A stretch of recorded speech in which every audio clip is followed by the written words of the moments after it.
3, 2, 1. MDS, we have ignition, we have a liftoff. 1977년의 어느 가을, 인류는 아주 작은 우주 탐사선을 하나 우주로 보냈습니다. 그 이름은 보이저 1호.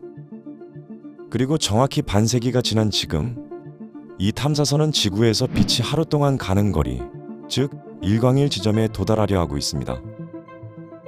일광일은 숫자로는 약 259억 킬로미터로, 이 거리는 단순히 먼 거리가 아니라 인류 문명이 보낸 인공물 중 가장 먼 곳에 닿는 순간을 의미합니다. 오늘은 보이저 1호가 어떤 기술로 여기까지 왔는지, 그리고 일광일 도달이 왜 역사적인 사건인지 알아보겠습니다. 보이저 1호는 지금 지구에서 약 253억 킬로미터 떨어진 성간 우주로 향하고 있습니다. 이는 태양의 영향권인 태양권을 완전히 벗어난 거리입니다. 현재 지구와의 신호 왕복 시간은 약 23시간 30분으로, 우리가 명령을 보내면 보이저가 그걸 듣고 다시 응답을 보내기까지 거의 하루가 걸린다는 뜻이죠. 나사는 2026년 11월경 보이저 1호가 인류 최초로 일광일 거리를 넘을 것으로 예측하고 있습니다. 보이저 1호가 성간 우주에 도달한 것은 2012년으로 발사 후 무려 35년이 지나서였습니다. 이때 보이저는 헬리오포즈를 통과했습니다. 헬리오포즈는 태양풍이 더 이상 밀려나가지 못하고 성간 물질과 압력 균형을 이루는 태양계의 경계입니다. 보이저 1호는 이 경계를 넘고 성간 플라즈마의 밀도 변화를 직접 관측함으로써 인류 최초의 성간 우주 탐사선이라는 타이틀을 얻게 되었죠.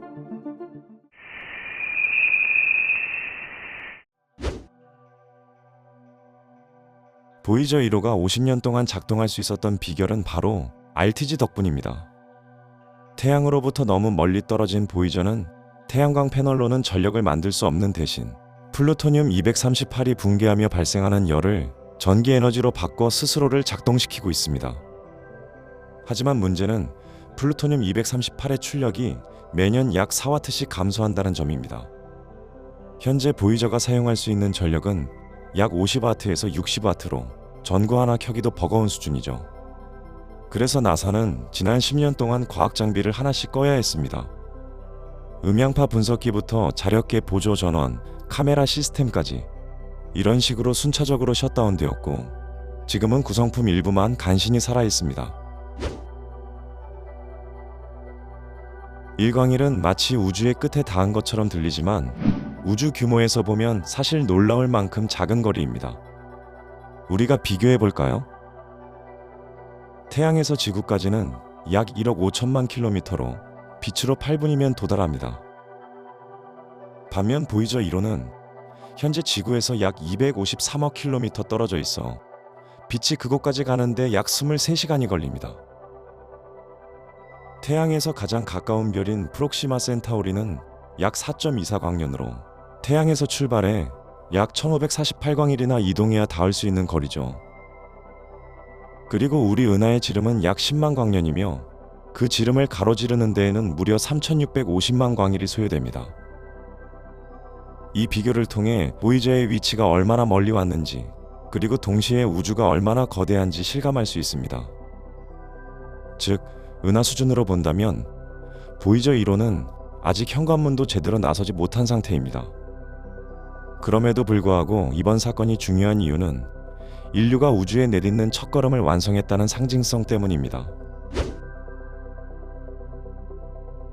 보이저 1호는 초속 약 17km로 이동하고 있습니다. 이는 시속 6만 킬로미터입니다. 이 속도라면 300년 후에는 태양계의 외곽인 오르트 구름의 내부로 진입할 것이고, 4만 년 후엔 뱀주인 자리 방향의 별 근처를 통과하게 됩니다. 100만 년보다 더 긴 시간이 지난 후에는 아마 은하의 성간 공간을 표류하게 될 것입니다. 보이저 1호는 언젠가 완전히 고철 조각이 되겠지만 그 안에는 인류 문명을 담은 황금 레코드가 남아 외계 지성체에게 우리의 존재를 전하게 될지도 모릅니다.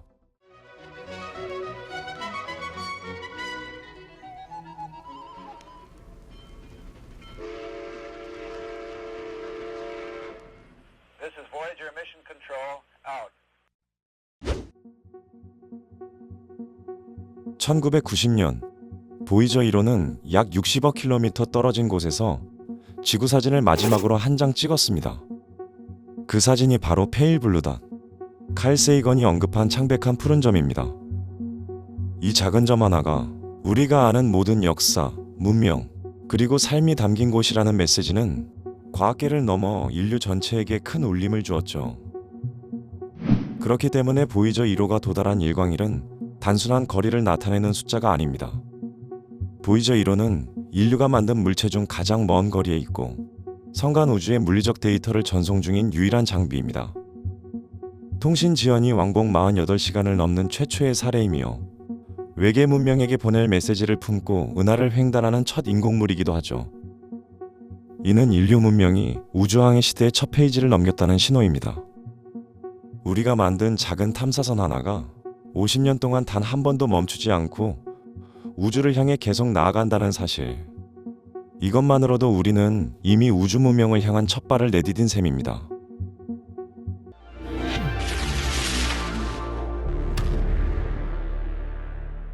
최대 규모의 우주 관측 장비, 총 개발비 약 100억 달러. 정밀공학이 만들어낸 경이로움 그 자체. 바로 제임스 웹 우주 망원경입니다. 우주를 더 잘 이해하고 우주 최대 신비에 대한 해답을 찾기 위해 개발된 현존하는 최고의 우주 망원경 제임스 웹. 천문학자와 과학자들은 물론이고 전 인류의 기대를 안고 우주로 나간 지 벌써 4년이 됐습니다. 기대 수명이 20년인 걸 생각하면 이제 4분의 1이 지난 상황이죠. 제임스 웹은 5천년 인류 역사상 가장 고차원적인 과학기술 장비로 꼽히며 허블 우주 망원경의 100배를 능가하는 성능으로 주 목적은 적외선 천문 관측입니다. 제임스 웹은 현존하는 광학 우주 망원경 중에서 그 규모가 가장 크며 뛰어난 적외선 분해 능력과 감도 덕분에 허블이 관측하기 어려운 멀리 있는 어두운 천체들까지 관측하고 있습니다. 2021년 12월 지구를 떠난 이 망원경은 150만 킬로미터 떨어진 라그랑주 두 번째 지점에 안정적으로 도착했습니다. 라그랑주 지점이란 두 개의 천체 사이의 중력과 원심력이 상쇄되어 실질적으로 중력의 영향을 받지 않는 곳으로, 즉 두 천체의 중력이 균형을 이루는 지점을 말합니다. 태양과 지구에는 5개 라그랑주 지점이 있는데 제임스 웹은 L2에 자리를 잡았고 이곳은 지구와 태양이 일직선이 되는 지점입니다. 지구와 달의 거리는 36만에서 38만 킬로미터이고 허블이 이 지구상공 600킬로미터에 떠 있는 것과 비교했을 때 제임스 웹은 현재 매우 먼 곳에 있습니다. 멀고 먼 우주에 자리 잡은 제임스 웹 망원경은 미국 시각으로 2022년 7월 12일 오전 처음으로 거대 은하단의 사진을 보내왔습니다. 드디어 역사적인 첫 번째 임무를 수행한 것입니다. 과학자들은 제임스 웹이 첫 번째 임무로 찍은 딥필드 사진이 그동안 수행한 사진 중에서도 단연 최고의 걸작이라 평가하는데요. 그 이유는 1955년 천문학계를 발칵 뒤집어 놨던 허블이 찍은 딥필드 사진을 훨씬 뛰어넘는 사진이기 때문입니다. 제임스 웹 망원경이 존재하기 전에는 우주 망원경의 대명사처럼 허블 망원경을 자주 이야기했습니다. 허블이 지구로 보내온 수많은 관측 데이터 중에서도 이 허블 딥필드 사진은 엄청난 충격이었는데요. 당시 허블 망원경 책임자였던 로버트 윌리엄은 아무것도 없는 우주 공간을 허블 망원경으로 찍어보자고 제안했습니다. 비싼 망원경으로 쓸데없는 짓을 한다는 비난을 무릅쓰고 강행한 모험이었는데요. 허블은 모래알 하나를 집어 하늘로 손을 쭉 뻗으면 가려질 만한 면적을 약 240시간 열흘 동안 관측했습니다. 그 결과 텅 비어있는 줄 알았던 우주 공간에 3천여 개에 달하는 은하들이 타원형과 점 모양으로 빛나고 있다는 눈부신 사실을 알 수 있었습니다. 과학자들은 이 사진을 현대 우주론의 서막을 여는 사건이었다고 말합니다. 그 뒤로 더 멀리, 더 선명하게 보는 것이 천문학자들의 꿈이 되었고 허블 망원경에서 시작된 그 꿈을 제임스 웹 우주 망원경이 이어받았습니다. 천문학자들 사이에선 제임스 웹의 성능이 너무 탁월해서 어디를 찍어도 딥필드라는 말이 나올 정도입니다. 우주망원경이 빛을 감지하는 능력이 워낙 뛰어나다 보니 별이나 성운처럼 다른 천체를 찍어도 그 뒤 멀리 있는 은하까지 함께 사진에 찍히는데요. 허블은 240시간 동안 촬영한 것을 제임스 웹은 훨씬 짧은 시간 동안 관측해 은하로 가득한 사진들을 찍어냈습니다. 제임스 웹은 인류의 눈에 씌어진 강력한 안경에 비유할 수 있습니다. 예전에는 너무 흐릿해서 보이지 않거나 보여도 제대로 분간할 수 없었던 우주의 오래된 빛이 제임스 웹 덕분에 과거보다 한층 선명해졌습니다. 우리에게 태양계 행성으로 친숙한 천체들이 제임스 웹 적외선 카메라를 통해 다시 비친 모습은 색달랐습니다. 목성, 토성, 천왕성, 해왕성 등의 행성의 모습을 지구에 보내왔는데 특히 구슬처럼 영롱한 천왕성의 고리가 많은 이들의 눈길을 사로잡았습니다. 천왕성은 13개의 고리를 가지고 있는데 그중 11개를 제임스 웹이 찍었습니다. 제임스 웹은 우리 눈이 볼 수 있는 가시광선을 넘어 적외선 영역으로 우주를 관측하기 때문에 낮은 온도에서 나오는 빛도 포착할 수 있습니다. 그래서 다른 망원경들과 달리 얼음 알갱이로 이뤄진 천왕성의 고리를 사진에 선명하게 담을 수 있었습니다. 나사는 제임스 웹 망원경 발사 1주년을 기념해 제임스 웹이 촬영한 로 오피우치 성운 사진을 공개했는데요. 로 오피우치 성운은 지구에서 390광년 떨어져 있는 곳으로 여름철 남쪽 하늘에 뜨는 별자리인 뱀주인 자리에 속해 있습니다. 상당히 먼 곳에 있는 성운 같지만 우주에서 390광년이면 지구와는 바로 옆집이라고 할 수 있습니다. 먼지로 뒤덮인 로 오피우치 성운은 마치 황금 동굴처럼 빛나고 신생 별들이 내뿜는 에너지로 인한 다양한 천체 물리 현상이 붉은색을 드리우며 경이로운 모습을 보여주었습니다. 제임스 웹은 별이 태어나는 순간의 신비도 포착했습니다. 이 사진은 암흑성운 L1527내의 원시성 사진입니다. 원시성은 말 그대로 갓 태어난 별을 말하는데 이 사진의 원시성은 생성된 지 약 10만 년 된 별로 태양의 나이가 46억 년인 걸 생각하면 우주에선 신생아 수준입니다. 이 사진은 16만 광년 거리에 있는 타란툴라 성운으로 가운데 보이는 파란색 점은 어린 별, 붉은색 점은 별이 새로 만들어지고 있는 지역입니다. 타란툴라 성운은 북부 은하군 전체에서 가장 활발한 별 형성이 진행 중인 성운 중 하나입니다. 유럽 우주국 ESA가 공개한 오리온 성운의 사진입니다. 가운데 보이는 붉은 손가락 모양은 갓 태어난 어린 별이 토해낸 항성풍이 오리온 성운 속 짙은 성간 물질을 파고들며 충격파를 남긴 흔적입니다. 물질 분출의 여파로 주변의 수소 분자 구름이 뜨겁게 달궈지면서 선명한 붉은빛을 내는 것이 잘 담긴 사진입니다. 그리고 허블 망원경이 촬영한 20세기 가장 유명한 천체 사진 중 하나인 창조의 기둥을 제임스 웹이 훨씬 더 선명하게 촬영해서 화제가 됐었는데요. 우뚝 솟은 검은 기둥 속에서 새로운 별들이 만들어지는 모습입니다. 기둥의 위쪽에서 최근 태어난 별들이 강렬한 빛을 쏟아내며 기둥 속에 있던 별을 품은 고밀도 가스 덩어리들의 모습을 드러나게 하고 있습니다.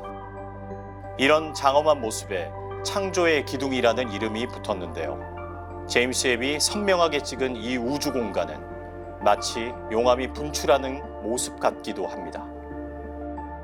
제임스 웹은 가장 큰 목적 중 하나인 외계 생명체의 발견에도 더 가까이 다가가고 있습니다.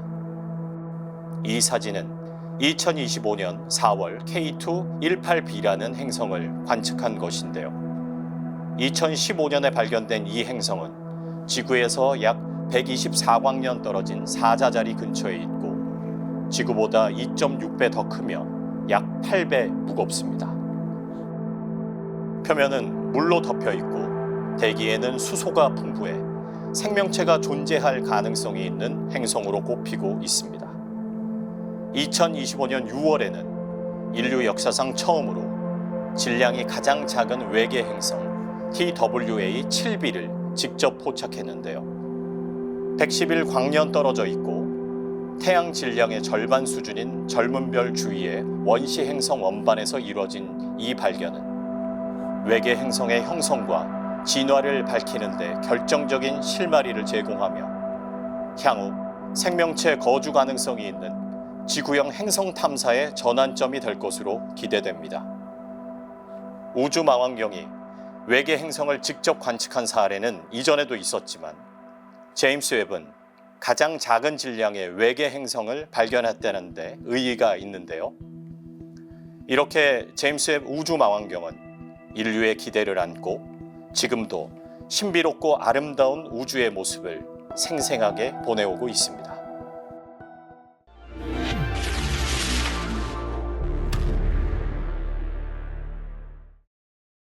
여러분, 별이 폭발하는 바로 그 직전 순간을 본다면 어떤 모습일까요? 상상조차 어려웠던 이 장면이 드디어 관측됐습니다.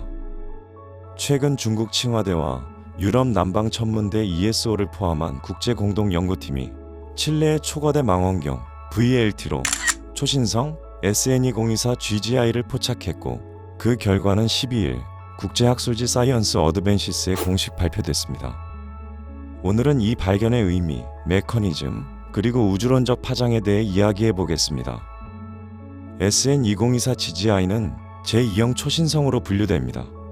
즉, 대질량 별이 생애 말기에 중심부가 붕괴하며 폭발하는 현상입니다. 이번 관측이 중요한 이유는 폭발이 시작되는 수시간 전부터 별이 어떻게 변해가는지 고해상도로 실시간에 가깝게 추적했다는 점입니다. 이건 천문학에서 전례가 거의 없는 사건입니다. 왜냐하면 별이 언제 터질지 예측하는 것은 사실상 불가능하기 때문이죠. 연구팀은 SN2024 GGI가 폭발하기 직전 별 표면에서 급작스러운 강한 광도 변화가 일어나는 것을 관측했습니다. 이것은 충격파가 별 내부에서 표면으로 도달할 때 발생하는 충격파 돌파 현상으로 해석됩니다. 이 충격파 돌파는 초신성 폭발의 사실상 영초 지점이며 별이 파괴되기 직전의 가장 핵심적인 장면을 의미합니다.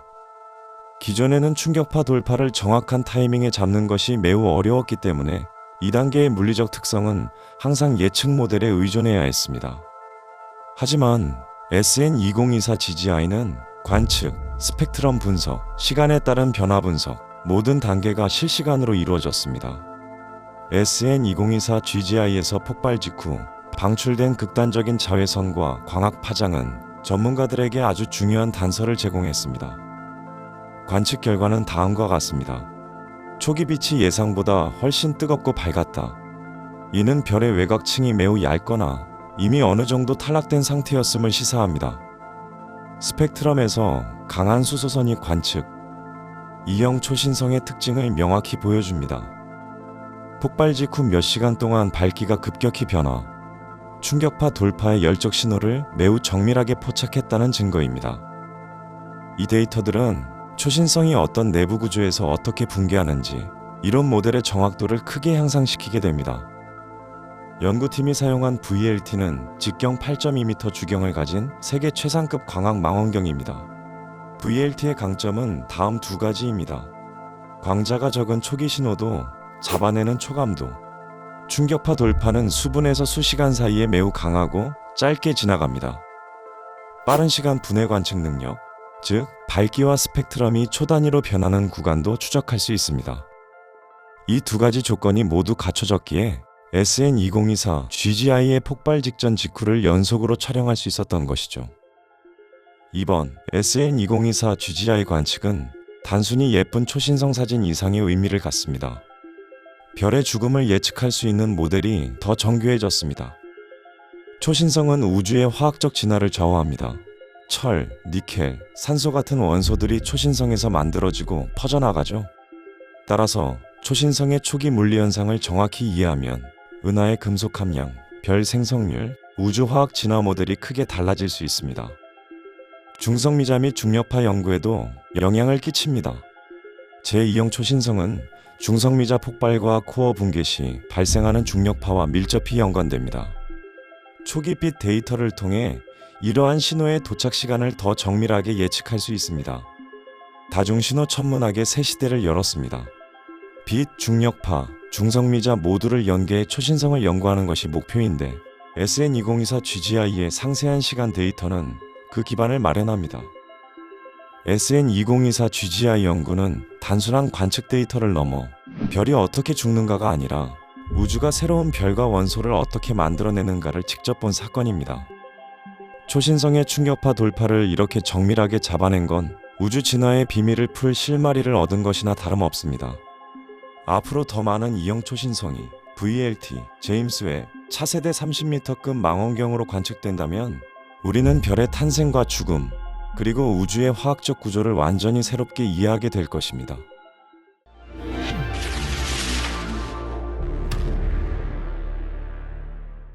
(2025년 11월 26일) 국제학술지 JCAP에 실린 연구 한 편이 전 세계 천문학계를 흔들어 놓았습니다.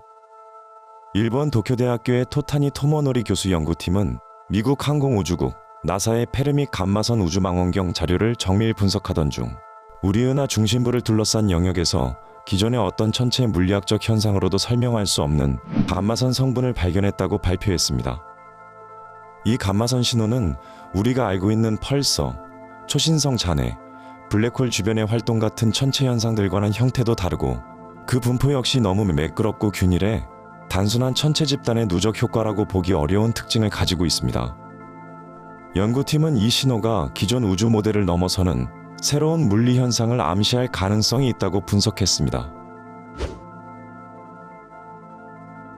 이번 연구의 핵심은 페르미 감마선 우주망원경, 즉 페르미 LAT가 지난 10여 년간 축적한 방대한 관측 자료입니다. 페르미는 지구 저궤도에서 은하 전체를 지속적으로 스캔하며 고에너지 감마선을 포착해왔고 이를 통해 블랙홀 제트, 감마선 폭발, 초신성 잔해 등 다양한 극한 환경을 파악하는 데 핵심적인 역할을 수행했습니다. 도쿄대 연구팀은 특히 은하 중심 주변의 감마선 데이터를 세밀하게 분리하여 기존에 알려진 천체 기혈을 모두 제거한 뒤 남아있는 감마선 성분의 형태를 분석했습니다. 그 결과 기존 모델의 예측보다 훨씬 높은 강도의 감마선이 둥근 형태로 분포하며 중심을 감싸고 있다는 사실이 드러났습니다. 이 신호는 단순한 오차나 통계적 착시가 아니라 일정한 패턴을 지닌 독립적인 구성 요소처럼 보였습니다. 일반적으로 감마선은 초신성 잔해가 만들어내는 충격파나 펄서에서 방출되는 입자 혹은 우주선이 가스구름과 충돌하면서 파이온 디케이 붕괴를 일으킬 때 생성됩니다. 그러나 이번에 페르미 데이터에서 확인된 감마선은 이러한 기존의 모든 메커니즘과는 분명하게 다른 특성을 보였습니다. 첫째, 감마선의 공간적 분포가 거의 완벽에 가까운 구형 대칭 형태를 보입니다. 이는 펄서나 초신성 잔해처럼 특정 방향성이나 비대칭 구조를 가지는 천체 현상과는 완전히 다릅니다. 둘째, 감마선의 에너지가 1에서 3 GeV 부근에서 유난히 강한 봉우리를 보이는데 이는 일반적인 우주선 충돌 모델로는 충분히 설명되지 않는 스펙트럼 형태입니다. 셋째, 감마선의 전체 강도가 기존 천체가 기여할 수 있는 양보다 훨씬 크고 특히 은하 중심에서 바깥 방향으로 감소하는 패턴이 매우 정교하게 유지되고 있다는 점도 특징입니다. 이러한 이유로 과학자들은 이 감마선이 단순한 천체 현상의 결과가 아니라 새로운 물리 과정이 개입한 신호일 가능성을 제기하고 있습니다. 천문학자들이 이번 발견에서 가장 주목한 부분은 바로 암흑물질의 가능성입니다. 암흑물질은 우주 전체 질량의 약 85%를 차지하지만 빛을 내거나 흡수하지 않아 직접 관측할 수 없습니다. 그러나 특정 암흑물질 후보, 특히 윈프라는 가설상의 입자는 쌍소멸 과정을 거치면서 감마선을 생성할 수 있습니다. 이번에 관측된 감마선의 에너지 범위가 윈프 소멸 시 예측되는 1에서 10 GeV와 겹친다는 점에서 과학자들이 큰 관심을 보이고 있습니다. 은하 중심부는 이론적으로 암흑물질 밀도가 가장 높은 영역으로 추정되기 때문에 만약 암흑물질 소멸이 실제로 일어난다면 바로 이 지점에서 감마선이 가장 강하게 관측되어야 합니다. 그리고 흥미롭게도 이번 연구에서 발견된 신호의 분포는 암흑물질 밀도 분포를 예측한 엔바디 시뮬레이션 결과와 매우 유사한 형태를 보였습니다. 이번 연구에서 중요한 점은 연구팀이 특정 가설에 치우치지 않는 모델 독립적 분석을 사용했다는 것입니다. 이는 펄서 가설, 우주선 충돌 모델, 암흑물질 모델 등 어떤 특정 물리 과정도 먼저 가정하지 않고 관측된 감마선의 공간적 에너지적 패턴만으로 이상 신호를 찾아내는 방식입니다. 이 덕분에 연구 결과는 기존 모델의 틀에 끼워 맞추는 형태가 아니라 관측된 사실 자체가 무엇을 말하는지에 대한 순수한 데이터를 기반으로 도출되었으며 그만큼 신뢰도가 높다고 할 수 있습니다. 연구팀은 이후 감마선 분포를 다양한 이론적 모델과 비교했고 그 결과 암흑물질 소멸 시나리오가 통계적으로 가장 높은 적합도를 보였다고 밝혔습니다. 토타니 토모노리 교수팀의 이번 연구는 아직 결론을 단정할 수 없지만 은하 중심 감마선 과잉 논쟁에 중요한 새로운 증거를 더했다는 점에서 큰 의미가 있습니다. 만약 이 신호가 실제 암흑물질의 소멸 또는 붕괴에서 기인한 것이라면 인류는 우주를 구성하는 가장 미지의 물질을 사실상 처음으로 간접적으로 관측하게 되는 순간을 맞이하게 됩니다. 또한 이번 발견은 향후 체렌코프 망원경 배열이나 차세대 우주 감마선 관측 위성 등 새로운 관측 장비가 집중해야 할 에너지 영역을 명확하게 제시한다는 점에서도 중요합니다. 우주 물리학계는 앞으로 이 신호가 단순한 오차인지 아니면 정말로 새로운 물리 법칙의 흔적인지를 밝히기 위해 대규모 후속 연구를 이어갈 전망입니다. 우리가 일부 비밀을 풀었다고 생각했던 우주는 여전히 그것이 정답인지 아닌지 알려주지 않고 거대한 미지의 영역을 품고 있습니다. 도쿄대 연구팀이 포착한 이번 감마선 신호는 우주가 아직 우리가 이해하지 못한 물리 과정을 더 많이 숨기고 있다는 사실을 보여주는 흥미로운 단서입니다. 이 신호의 정체가 새롭게 발견된 천체인지, 기존 모델의 허점을 드러낸 현상인지, 혹은 인류가 처음 찾아낸 암흑물질의 흔적인지 그 정확한 답은 앞으로의 연구가 밝혀낼 것입니다. 하지만 분명한 것은 이번 발견이 앞으로의 10년, 어쩌면 그 이상 동안 우주 연구의 중요한 화두로 남게 될 것이라는 점입니다.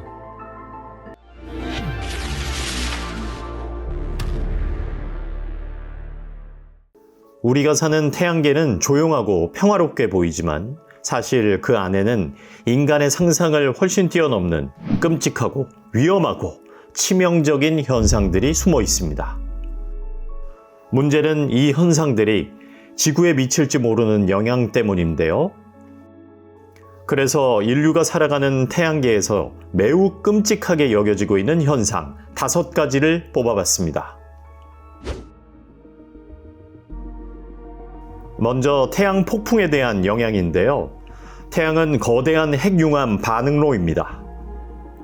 표면에서 끊임없이 플라즈마가 끓고 있고 태양 플레어, 코로나 질량 방출이란 폭발이 일어나죠. 보통의 태양 폭풍은 지구까지 오는데 약 하루에서 3일 정도 걸립니다. 하지만 대부분은 지구의 자기장, 즉 자기권이 막아주기 때문에 우리는 피해 없는 일상을 살고 있습니다.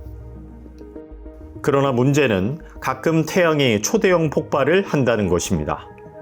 일명 슈퍼 플레어인데요. 지구를 향해 쏘는 강력한 입자의 폭발은 자기장을 어지럽히게 되는데 지금까지 기록된 가장 크고 거친 우주 폭풍은 1859년 발생한 캐링턴 이벤트입니다. 영국 천문학자 이름을 딴 이 폭풍은 타히티까지 화려한 조명과 오로라를 일으켰습니다. 이때는 전신주가 불타고 전신기기가 폭발하며 불꽃이 튀었을 정도로 강력했는데요. 만약 오늘날 같은 초연결 사회에서 캐링턴급 혹은 그보다 더 강한 코로나 질량 방출이 지구를 정면으로 강타한다면 어떨까요? 아마 위성이 통째로 고장이 나고 GPS도 마비, 항공 관제 중단, 글로벌 인터넷 회선 장애, 국가 전력망 붕괴, 금융 시스템 정지, 은행 전산 불능, 심지어 병원 교통 통신까지 전면 마비. 문명은 단 하루 만에 사실상 리셋될 것입니다. 전문가들은 이를 문명 취약성이라고 부르며 태양계에서 가장 현실적이고 가장 파괴력 높은 재앙으로 꼽고 있습니다. 두 번째는 목성의 방사능 지대에 관한 것입니다. 태양계에서 가장 위험한 장소로 불리는 목성은 엄청난 자기장을 가진 거대한 가스 행성입니다. 이 자기장은 주변의 하전 입자들을 휘감아 강력한 방사선 벨트를 만드는데요. 대표적으로 유로파와 이오 주변인데 유로파 궤도에서는 하루에 수천 시버트 이상의 방사능이 쏟아집니다. 참고로 인간의 치사량은 6에서 10시버트인데요. 인간이 만약 유로파 주변의 궤도에 들어선다면 절대 살아남을 수 없습니다. 이 때문에 목성은 우주에서 실제로 가장 접근하기 위험한 지역으로 간주되고 있습니다. 그렇다면 태양계에서 가장 끔찍한 표면 환경을 가진 행성은 어딜까요? 바로 금성! 금성은 지구와 크기가 비슷하지만 그 환경은 전혀 다릅니다.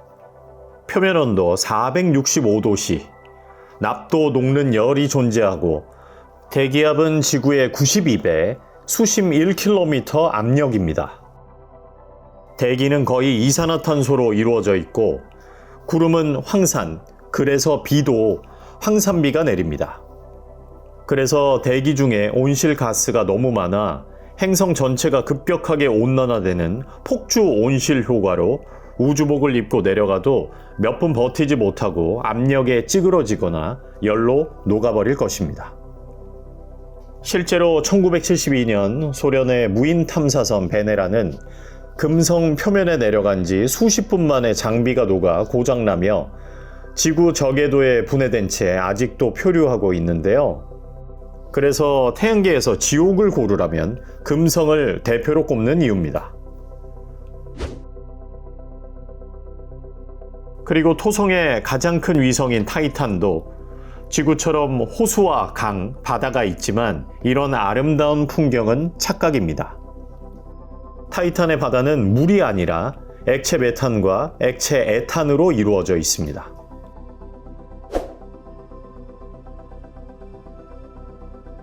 여기에 사람이 빠지거나 노출된다면 순식간에 얼어붙고 저체온 쇼크, 질식, 화학적 질식사 등 여러 종류의 죽음이 한순간에 찾아옵니다.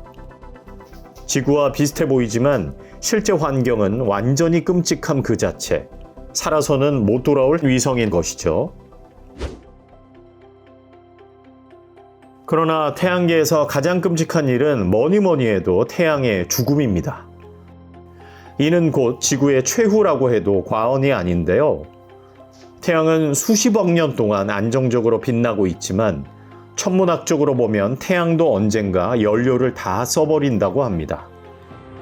대략 계산을 해보면 약 10억 년 후 태양의 밝기는 조금씩 더 강해집니다.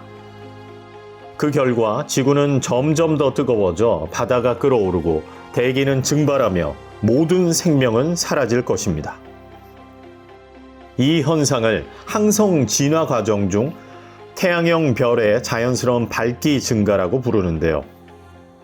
그럼 지구의 생명은 이미 사라진 50억 년 후에 태양은 어떨까요? 태양은 붉은 거성으로 팽창해 지금보다 100배 이상 커지면서 수성과 금성은 태양 속으로 삼켜지고 지구도 연소되어 사실상 증발합니다. 그 순간 태양계 전체는 지금과 완전히 다른 모습이 되며 남아있는 것은 백색 외성이라는 별의 잔해뿐이죠. 태양계의 종말, 그리고 지구의 소멸. 이것이 태양계에서 가장 거대하고 끔찍한 미래 시나리오입니다. 우리는 편안한 지구에 살며 우주를 낭만적으로 바라보곤 합니다. 하지만 태양계 바깥도 그리고 태양계 내부조차 상상을 초월하는 재앙과 위협으로 가득한 세계입니다. 하지만 이런 극한 환경들을 그냥 지나칠 수는 없습니다. 지구의 미래를 위해서 우주 탐사의 한계는 조금씩 넓혀야 하는데요. 과연 이런 끔찍한 한계는 언제쯤 뛰어넘을 수 있을까요?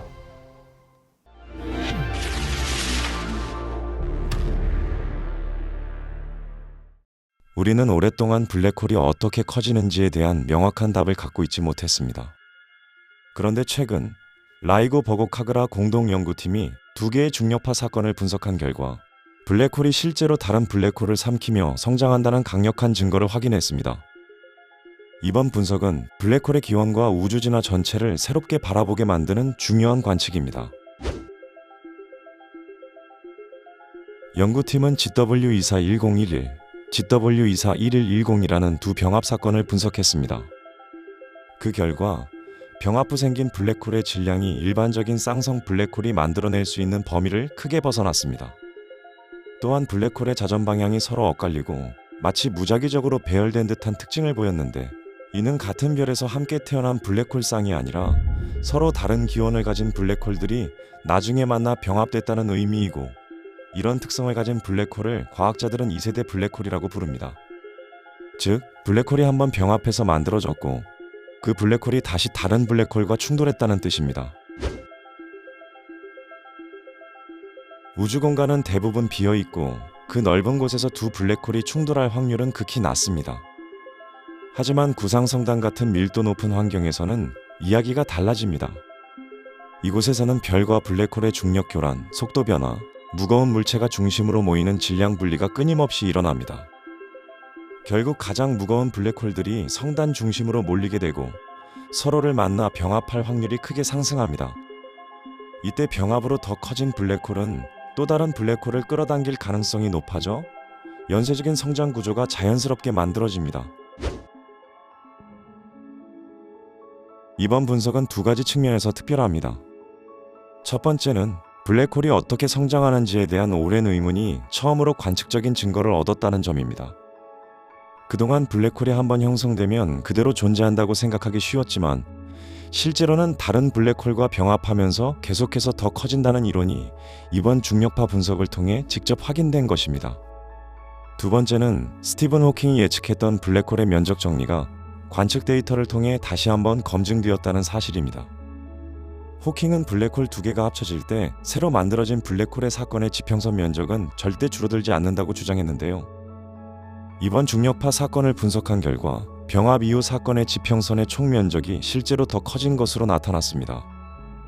즉, 블랙홀은 병합을 통해 성장하고 그 과정에서 호킹이 예측한 물리 법칙이 그대로 적용된다는 사실을 과학자들이 직접 확인하게 된 것이죠. 은하 중심에는 태양 질량의 수백만에서 수십억 배에 이르는 초대 질량 블랙홀이 존재합니다. 이 거대한 존재가 어떻게 태어났는지는 여전히 천문학 최대의 미스터리 중 하나입니다. 이번 관측을 통해 작은 블랙홀들이 반복적인 병합을 거쳐 점진적으로 성장할 수 있다는 가설이 현실적인 시나리오가 되었고, 이는 작은 블랙홀이 중간 질량 블랙홀로 성장하고 다시 병합해 초대 질량 블랙홀로 이어질 수 있다는 성장 경로를 지지하는 중요한 단서가 됩니다. 이번 중력파 관측은 블랙홀이 단순히 태어나는 천체가 아니라 서로를 집어삼키며 진화하는 존재라는 사실을 관측적으로 확인한 순간입니다. 앞으로 더 정밀한 중력파 관측 기술이 발전한다면 우리는 블랙홀의 성장 과정과 우주 진화의 비밀에 더욱 깊이 다가갈 수 있을 것입니다.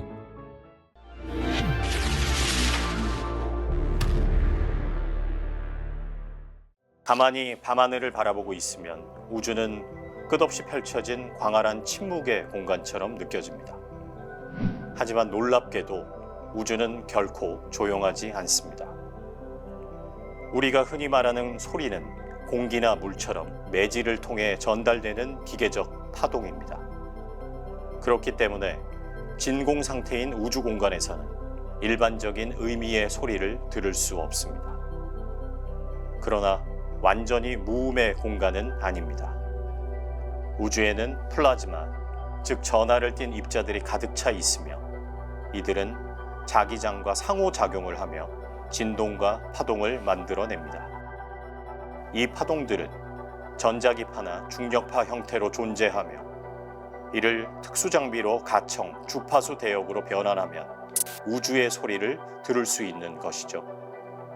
이러한 기술을 활용해 나사는 전파 망원경과 탐사선으로 포착한 다양한 천체의 진동 데이터를 소리로 변환해 공개했습니다. 태양은 거대한 핵융합로입니다. 표면에서는 강력한 자기 폭풍과 플라즈마 흐름이 끊임없이 움직이며 엄청난 에너지를 방출합니다. 과학자들은 태양의 자기장 진동을 소리로 변환해 태양 내부의 활동을 분석했고, 나사는 태양 표면에서 발생한 플라즈마 파동을 오디오로 공개했습니다.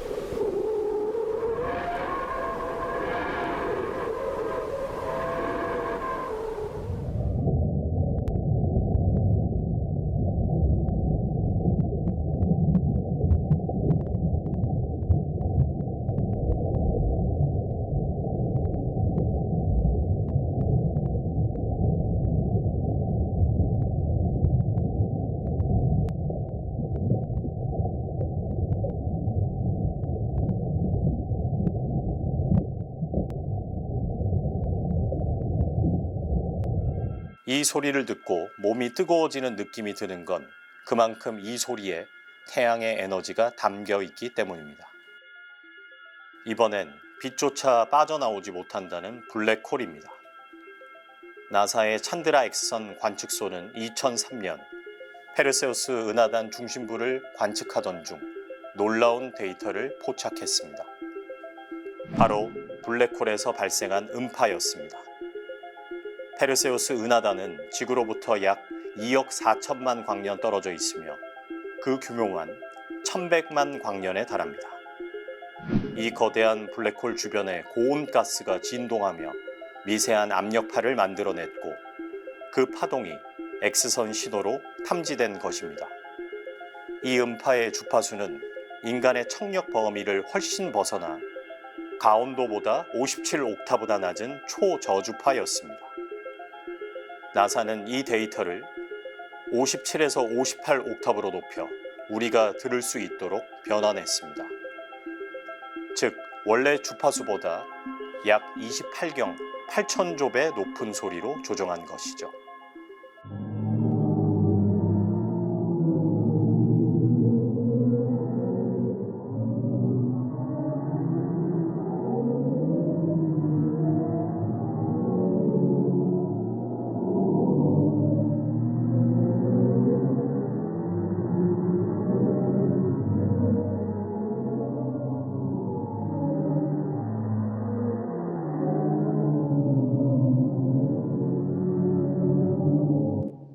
지구를 비롯한 행성들은 모두 자기장을 가지고 있으며, 이 자기장은 태양풍과 상호작용하며 전자기파를 방출합니다.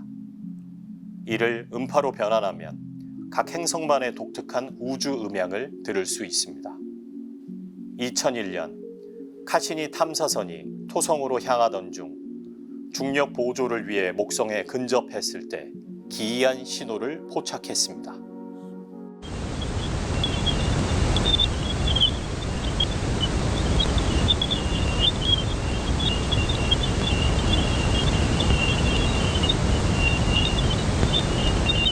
이 소리는 새의 울음소리 같기도, 금속이 긁히는 소리 같기도 하죠. 이후 2016년 주노 탐사선이 목성의 극지방 오로라 영역에서 또 다른 전자기 신호를 녹음했습니다.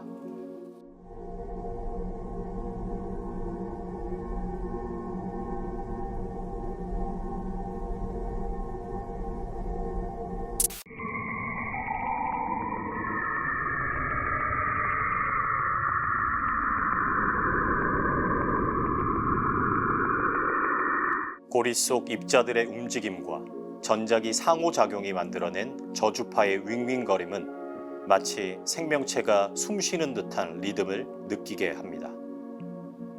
지구에서 약 27억 킬로미터 떨어진 천왕성은 푸른 진주라는 별명답게 차갑고 신비한 소리를 냅니다. 핵은 얼음, 표면은 액체 메탄으로 이루어져 있죠.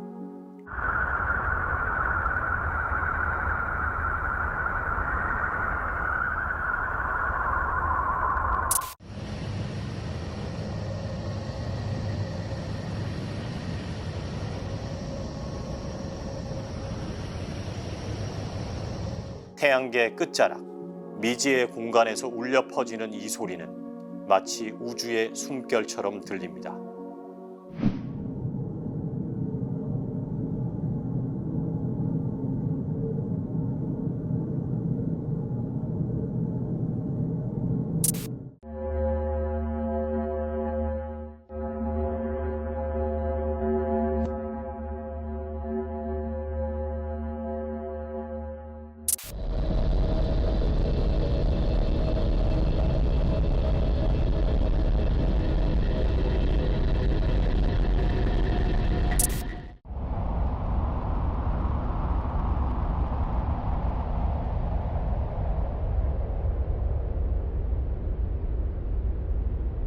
나사는 시각장애인과 저시력자들이 우주를 듣고 느낄 수 있도록 천체 데이터를 소리로 바꾸는 다큐멘터리를 제작했습니다. 그 첫 번째 작품은 초신성 잔해 MSH-11-5입니다. 별이 생의 마지막 단계에서 폭발하며 남긴 잔해로 X선 및 광학 데이터를 이용해 빨강과 주황의 거미줄 같은 구조가 유령의 손처럼 표현됩니다.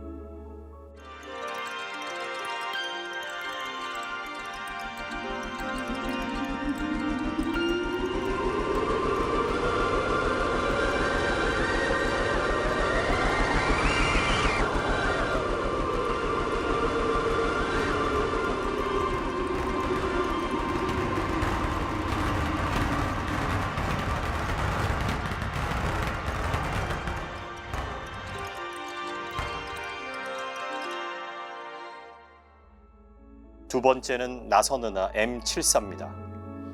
허블, 제임스 웹, 찬드라 망원경의 데이터를 결합해 X선 광원의 밝기를 음정과 볼륨으로 표현했습니다.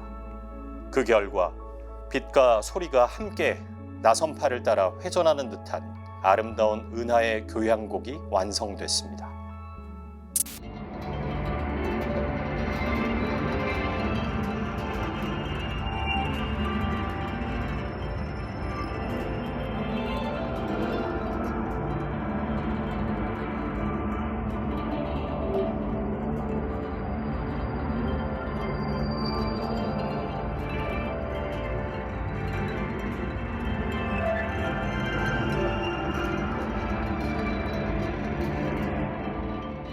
세 번째는 지구에서 약 5천 광년 떨어진 초신성 잔해로 X선, 라디오파, 광학 데이터를 결합하여 마치 SF 영화 속에 들어온 듯한 장엄한 사운드 스케이프를 구현했습니다.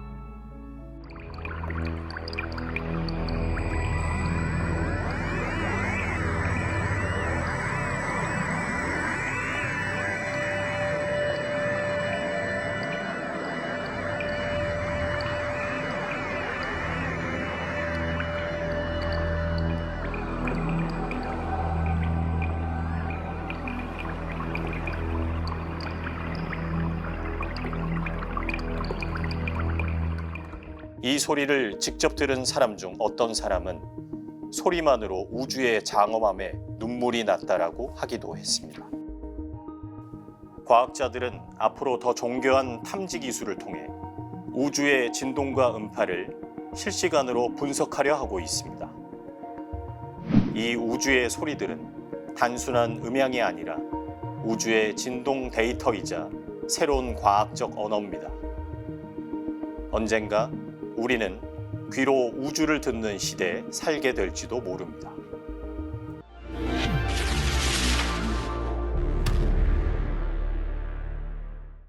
요즘 러닝이 유행입니다. 만약 인간이 빛의 속도로 러닝할 수 있다면 우주 어디까지 갈 수 있을까요? 빛의 속도는 초당 약 30만 킬로미터로 지구를 단 1초 만에 7바퀴 반 돌 수 있는 말도 안 되는 속도입니다. 하지만 현실에서는 질량이 있는 모든 존재는 이 속도를 절대로 달성할 수 없습니다. 아인슈타인의 특수 상대성 이론에 따르면 빛의 속도에 가까워질수록 필요한 에너지는 무한대로 발산하기 때문인데요. 그럼에도 만약 가능하다면 이라고 가정해 보겠습니다. 빛의 속도를 달릴 수 있다면 가장 먼저 경험하게 되는 것은 거리 감각의 완전한 붕괴입니다. 달까지는 1.3초, 태양까지는 약 8분 20초, 태양을 둘러싼 거대 보호막인 태양 광계면까지는 약 18시간이 걸리죠. 그리고 그 뒤에 있는 태양계의 가장 바깥 경계, 오르트 구름까지는 약 1년이 걸립니다. 즉 인간은 빛의 속도라는 엄청난 속도를 갖고도 태양계 하나를 빠져나가는데 1년이나 걸린다는 의미인데요. 이는 태양계조차 우리가 생각하는 것보다 훨씬 거대하다는 것을 보여줍니다. 자, 그럼 태양계를 벗어나 보겠습니다. 그럼 우리는 별과 별 사이의 거리를 경험하게 될 것입니다. 가장 가까운 별인 프록시마 센타우리까지는 고작 4.24광년 떨어져 있지만 빛의 속도로 달린다 해도 4년 넘게 가야 하는데요. 이렇게 별 하나의 거리가 태양계 전체보다 훨씬 크다는 사실을 알 수 있습니다. 우리 은하 자체도 마찬가지입니다. 은하의 지름은 약 10만 광년으로 빛의 속도로도 한쪽 끝에서 다른 쪽 끝까지 도달하는데 약 10만 년이 필요합니다. 그리고 지구는 은하 중심에서 약 2만 6천 광년 떨어진 조용한 외곽 부근에 자리 잡고 있습니다. 이 말은 곧 우리가 속한 동네만 해도 인간의 상식과는 비교할 수 없을 만큼 넓다는 뜻이죠. 그렇다고 우리 은하가 우주의 기본 단위라고 생각하면 오산입니다. 은하는 또 다른 은하들과 모여 더 큰 구조를 만듭니다. 우리 은하와 안드로메다 은하, 그리고 여러 외소 은하들이 모여 국부 은하군을 이루고 있으며 이 구조의 지름은 약 1천만 광년입니다. 빛의 속도로도 이 은하군 전체를 가로지르는데 1천만 년이 걸리는데요. 이보다 더 큰 규모의 구조도 있습니다. 여러 은하군들이 띠처럼 모여 만들어지는 로컬 시트, 그리고 그보다 더 큰 수많은 은하군의 집합체인 천여자리 초은하단인데요. 이 초은하단의 크기는 약 1억 광년에 달하며 수천 개의 은하들이 포함됩니다. 그리고 2014년 과학자들은 우리가 속한 초은하단보다 훨씬 크고 거대한 구조를 발견했습니다. 바로 라니아케아 초은하단인데요. 라니아케아는 하와이어로 끝없는 하늘이라는 의미며 그 이름처럼 약 5억 광년에 걸쳐 펼쳐진 거대한 은하의 세계를 품고 있습니다. 여기에는 10만 개 이상의 은하가 존재하는데 이 구조를 빛의 속도로 통과하는 데만 5억 년이 걸립니다. 사실 지금까지도 그 시간을 실감하기 어려운데 이제부턴 도저히 가늠할 수 없는 규모로 넘어가 보겠습니다. 우주 나이는 약 138억 년으로 추정하는데요. 빛은 우주 나이만큼 움직였으니 우주 끝은 138억 광년이어야 한다고 생각할 수 있지만 실제로는 그 3배가 넘는 465억 광년으로 추정합니다. 이유는 명확합니다. 우주는 단순히 존재하는 것이 아니라 지금 이 순간에도 팽창하고 있기 때문인데요.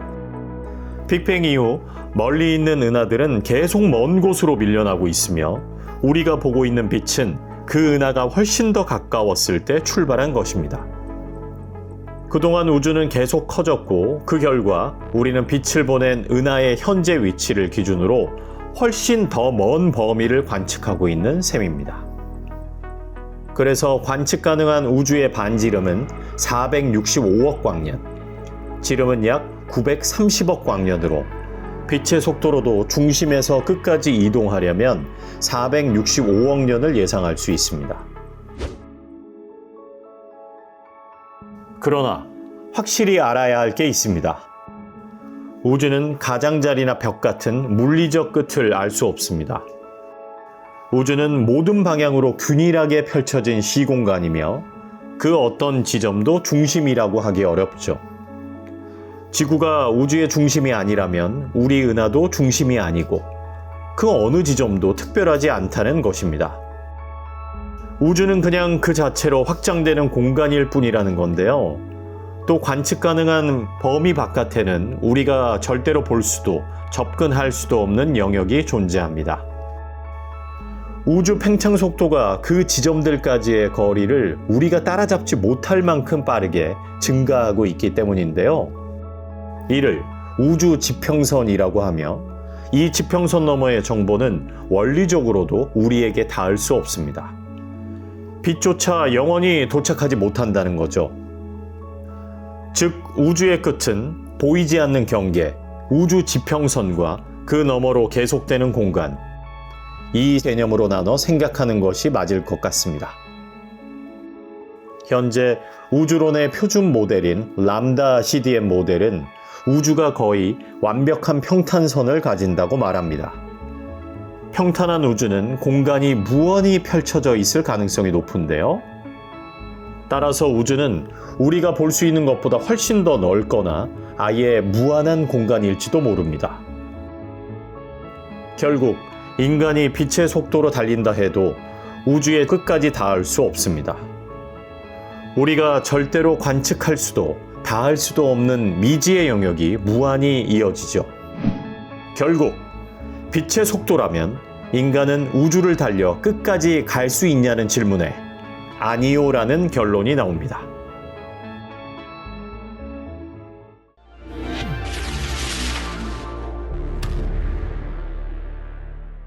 (25년) 동안 우리는 우주가 가속 팽창하고 있다고 믿어왔습니다. 이 가정은 현대 우주론의 기반이죠. 그런데 최근 초신성의 밝기가 생각보다 단순하지 않고 우주의 팽창 속도를 완전히 다르게 해석할 수도 있다고 연세대학교 연구팀이 발표했습니다. IA형 초신성은 우주의 거리 측정은 절대 밝기가 일정하다고 가정해 거리를 계산하는 방법인 표준 촛불로 사용됩니다. 젊은 별에서 터진 초신성은 더 어둡고 오래된 별에서 터진 초신성은 더 밝습니다. 이 보정값을 적용하면 우주가 가속된다는 기존 곡선과 맞지 않으며 오히려 팽창 속도가 줄어드는 모델과 더 잘 맞아떨어집니다. 우주의 가속 팽창은 람다 CDM, 즉 표준 우주 모형의 핵심 가정입니다. 여기서 람다는 우주 가속 팽창을 설명하기 위해 도입된 에너지형 성분인 암흑 에너지의 밀도를 의미하죠. 우주가 가속 팽창한다는 결론은 바로 이 람다항의 존재를 전제로 합니다. 그러나 초신성의 나이 보정값을 적용한 결과는 람다가 상수가 아닐 수 있다는 가능성을 열어줍니다. 즉, 우주는 가속이 아닌 둔화 중일 수도 있고 암흑 에너지의 세기 자체가 시간에 따라 변할 수도 있습니다. 이 결과가 확정되면 우주의 미래, 구조 형성, 암흑 에너지의 본질 등 현대 우주론의 기초가 전면적으로 재검토될 수 있습니다. 하지만 이번 연구가 곧바로 정설을 뒤집는 건 아닙니다. 초신성의 항성 나이를 정확하게 추정하는 것 자체가 여전히 어려운 분야이기 때문입니다. 또한 이 결과가 BAO, CMB 같은 독립적 관측 지표와 정확히 일치하는지 여부도 검증해야 하지만 이번 연구는 초신성 거리 척도의 체계 오차를 다시 살펴봐야 한다는 중요한 문제를 제기했습니다. 특히 루빈 옵저버토리, 유클리드 등 대형 관측 프로젝트들이 곧 자료를 공개하면 이 논의는 훨씬 더 치열해질 것입니다. 우주는 정말 가속 팽창하고 있을까요? 아니면 우리는 25년 동안 관측의 편향을 과소평가했던 걸까요? 연세대 연구팀의 이번 논문은 우주론이 다시 한번 기초부터 검증되어야 함을 보여줍니다. 우주의 팽창이 가속이 아니라 둔화라면 우리는 지금 이 순간 그동안 우리가 믿어왔던 우주론의 판도가 바뀌는 순간을 보고 있는지도 모릅니다.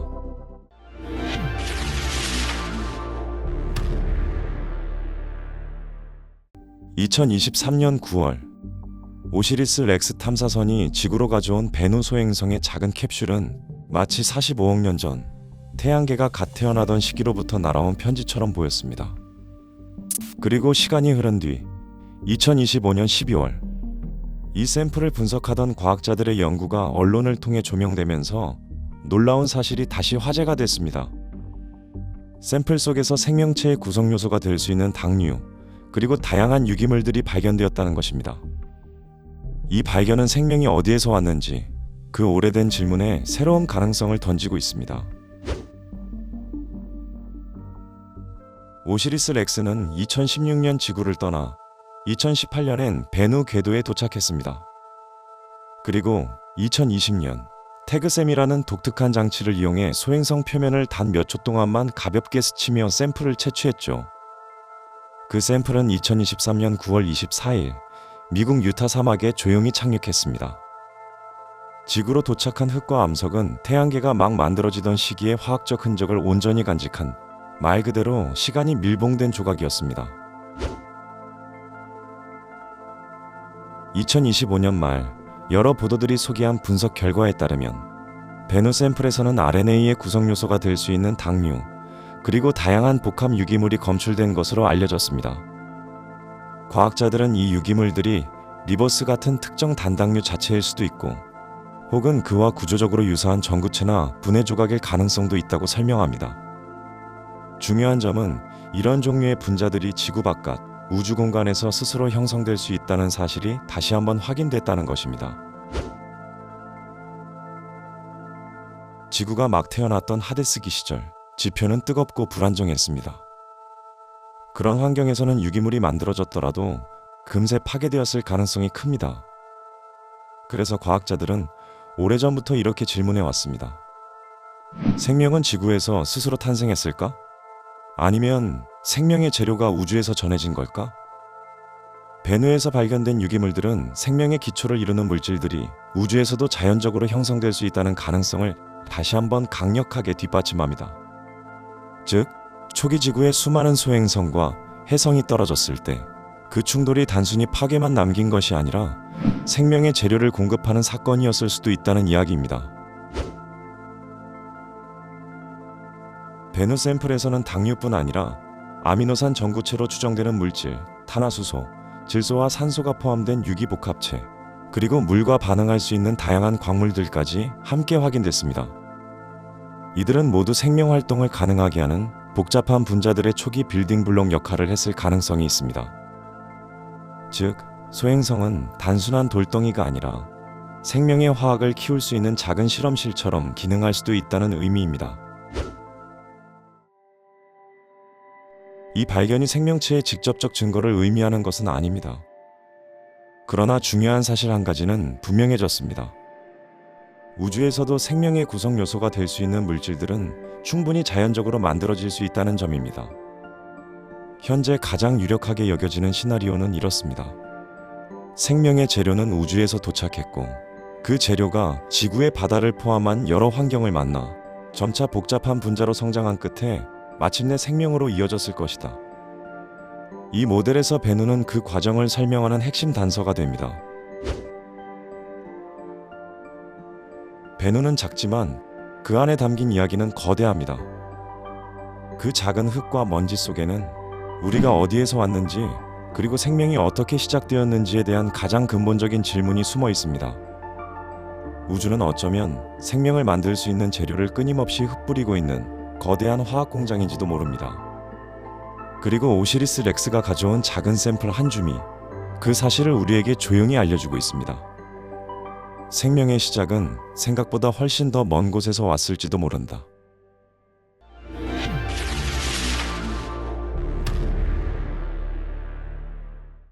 일론 머스크는 이렇게 말했습니다. 화성에 돔 형태의 거주지를 건설하고 새로운 인류가 거기서 살아가게 될 것이다.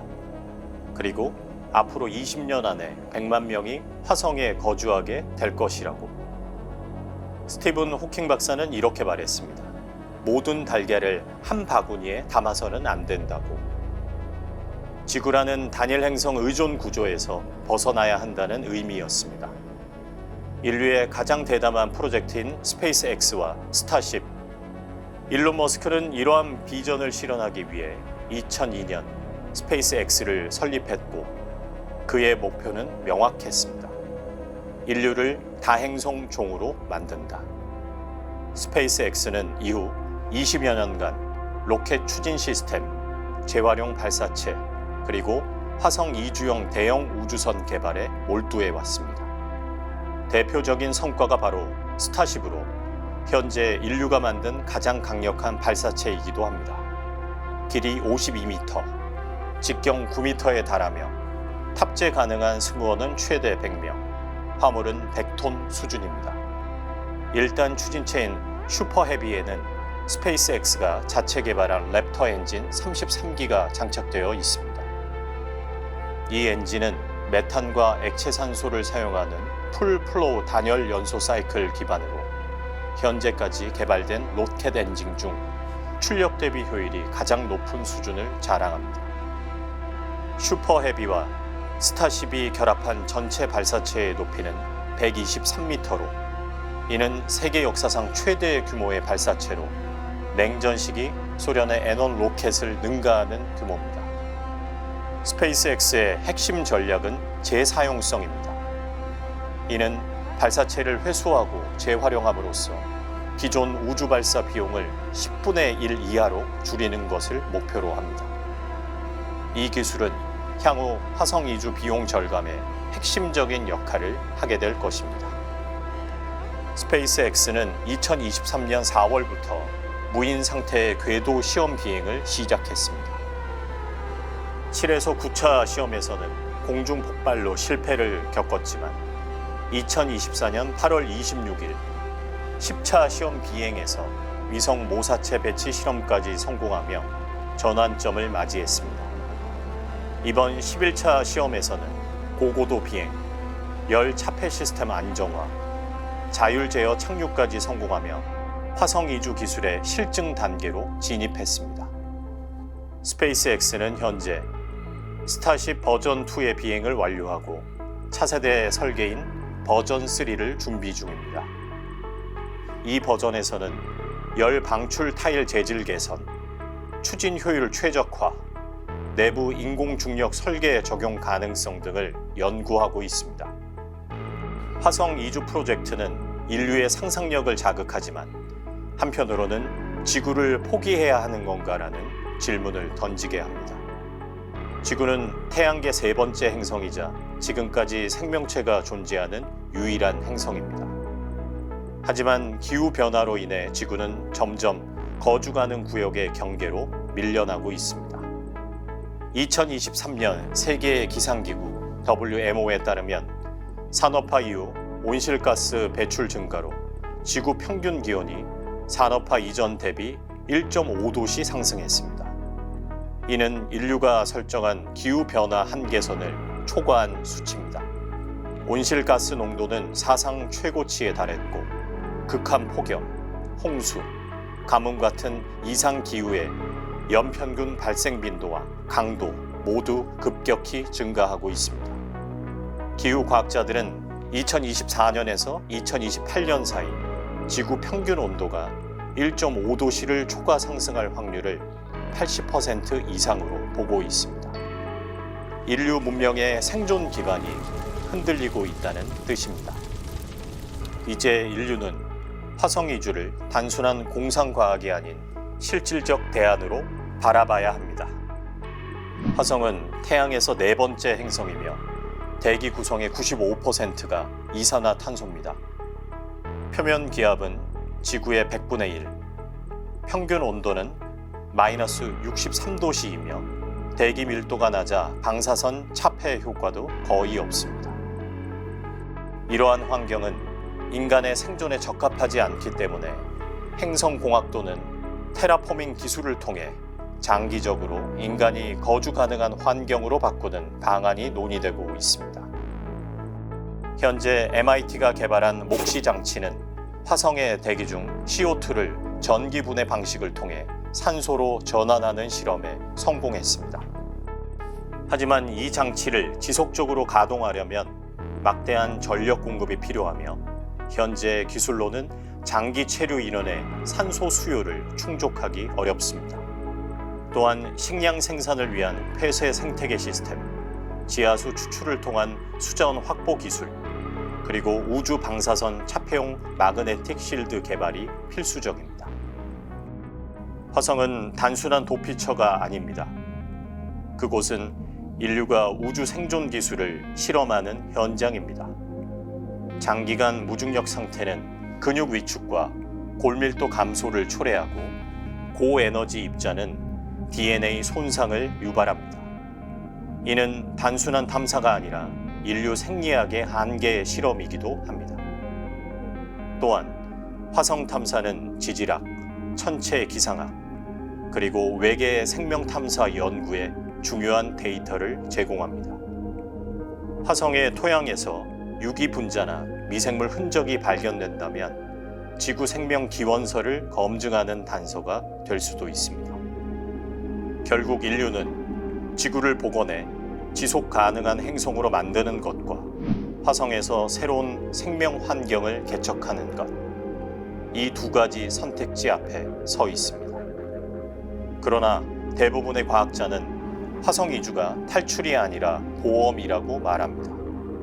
기후위기, 핵전쟁, 소행성 충돌, 태양 플레어 등 인류 문명을 위협할 수 있는 변수가 너무 많기 때문입니다. 따라서 화성 이주는 단순한 로망이 아니라 인류 생존 확률을 높이기 위한 위험 분산 전략이라 할 수 있습니다. 이제 인류는 선택해야 합니다. 지구에서의 삶을 연장할 것인가? 아니면 우주로 나아가 새로운 역사를 시작할 것인가? 지금 이 순간 인류의 미래는 그 선택에 달려 있습니다.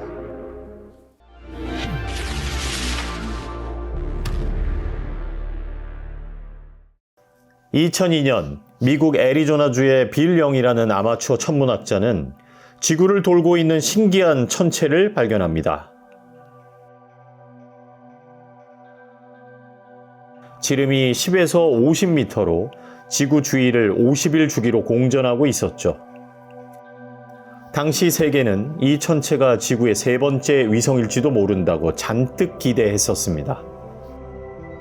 하지만 이 천체는 1969년 발사된 아폴로 12호의 잔해로 태양계를 돌던 골칫덩이가 지구 궤도로 들어온 것이었죠. 한마디로 그냥 우주 쓰레기였던 것입니다. 또한 2024년 3월 7일 독일 시민들은 독일 연방시민보호 및 재난지원청으로부터 경고를 받기 전까지 매우 평범한 오후를 보내고 있었습니다. 하지만 이 지원청이 3월 8일부터 9일까지 우주 파편인 독일 상공에 날아올 것이라 경고하자 순식간에 혼돈의 장으로 변해버렸습니다. 독일 상공을 향해 날아오는 우주 파편과 쓰레기는 국제우주정거장 배터리팩으로 총 질량은 2.6톤, 대형 자동차 크기와 맞먹는 질량이었죠. 이 우주 쓰레기는 다행히 대서양에 낙하하며 위험한 상황은 벌어지지 않았습니다. 하지만 만약 이 배터리팩이 바다가 아닌 육지로 떨어졌다면 어땠을까요? 평화롭게 길을 가던 사람이 건물 위에서 떨어진 벽돌에 맞았다는 뉴스처럼 이런 우주 쓰레기에 맞을 수도 있었다는 사실을 유추할 수 있습니다. 우주 쓰레기는 더 이상 기능하지 않는 인공체들을 말합니다. 비활성 인공위성이나 로켓 상단단, 로켓 페어링 조각, 분리된 볼트와 폭발, 충돌로 형성된 파편 등이죠. 현재 유럽 우주국가 나사 데이터 기준 추적 가능한 10cm 이상 물체가 약 3만 개 이상, 1에서 10cm 파편 추정치는 약 90만 개 이상, 1mm에서 1cm의 파편은 약 1억 2천만 개 이상인데요. 아무리 1cm짜리 금속 조각이라도 충돌 시 달걀 하나가 총알처럼 벽을 뚫는 수준의 에너지를 가져가기도 하고 소총탄보다 10배 이상 빠른 속도로 움직이며 위협을 줄 수 있습니다. 그저 단순히 버려진 것이 아닌 인공위성, 국가안보, 유인 우주 활동을 위협하는 과학, 기술적 위험 요소가 될 수 있다는 의미죠. 우주 쓰레기가 만들어지는 원인에는 여러 가지가 있는데 페어링이 분리되거나 위성 부품의 열 팽창, 수축으로 인한 박리, 로켓 엔진, 잔류 연료가 배출되며 생긴 미세 파편 등이 생길 수 있고 발사체 상단단이 잔류 연료를 제거하지 않으면 자기 발화 또는 압력 용기 파열로 폭발하는데 실제로 지금까지 발생한 파편의 약 40% 이상이 발사체 폭발에서 나온 것이라고 합니다. 또한 2009년 2월 10일 우주 로켓 추진용 미국 위성과 러시아 통신 위성이 지구 저궤도에서 충돌한 사건과 같은 위성 간의 충돌에서도 생깁니다.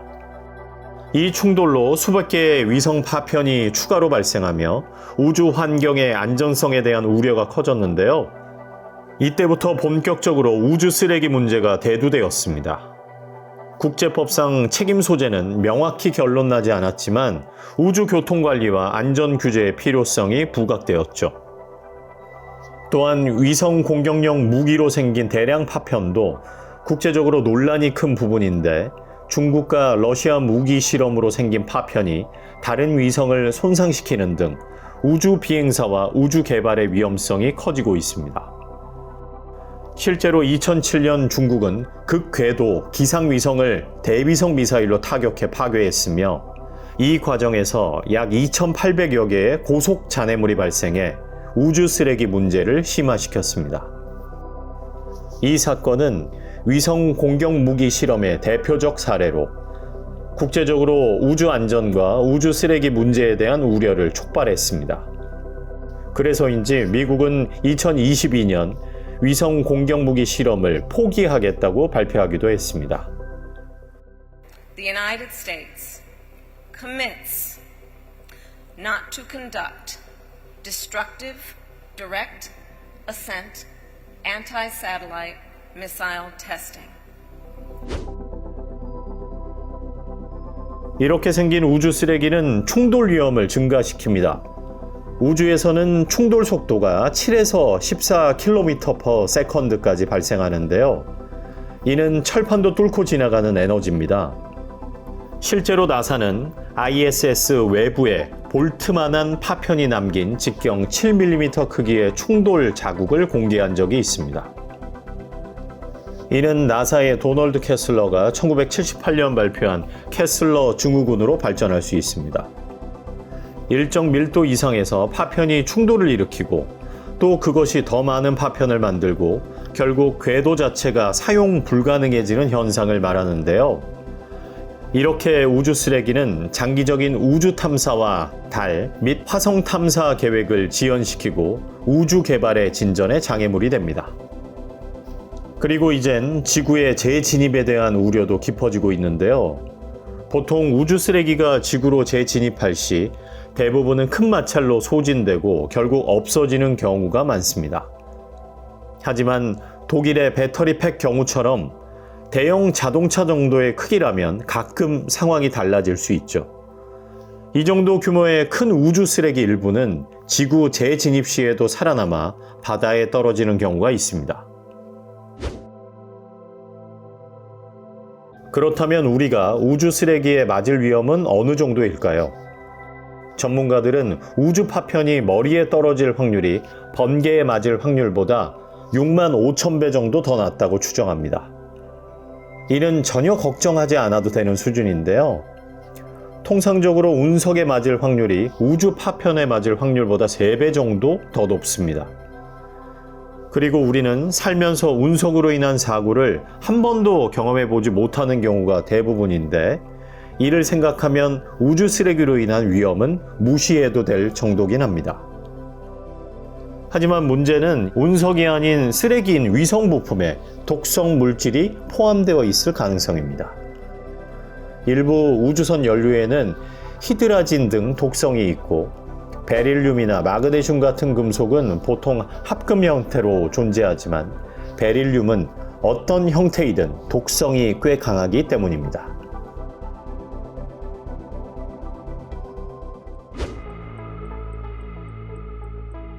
우주에서도 지구에서도 우려를 낳고 있는 우주 쓰레기. 안 만드는 것이 좋겠지만 이젠 불가능한 일입니다.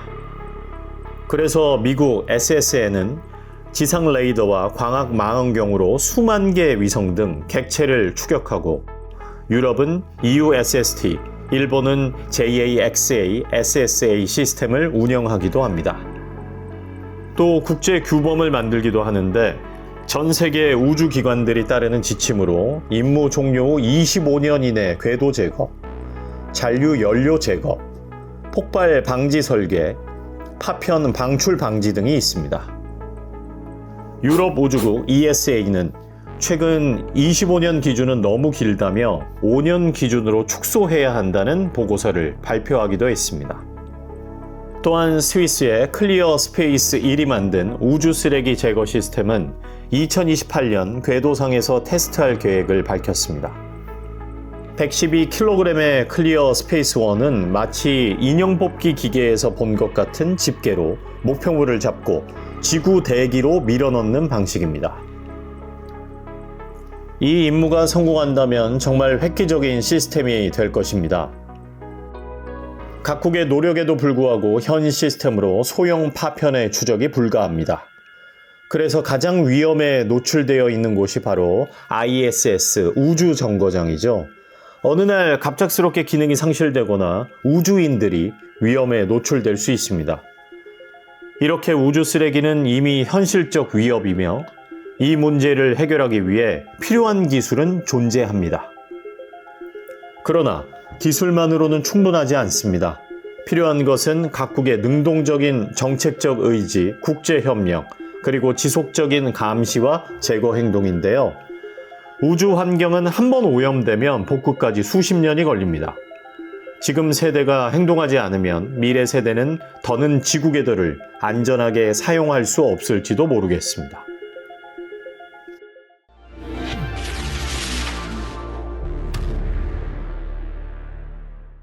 최근 미국이 우주전쟁을 준비하고 있다는 뉴스를 본 적 있나요? 미국 국방부는 위성 네트워크를 지키고 유사시에는 궤도에 있는 적 우주선을 방해하거나 무력화할 수단을 확보하는 중이라 밝혔는데요. 당연히 그 세부 내용은 기밀입니다. 다만 기존 위성 요격 미사일과 달리 대량의 우주 쓰레기를 발생시키지 않으면서 위성 궤도상 적국의 위협을 억제하는 수단을 마련 중이라고 전했습니다. 현재 미군은 적국이 위성을 통해 탐색하거나 조준할 수 없게 하는 무기를 개발 중입니다.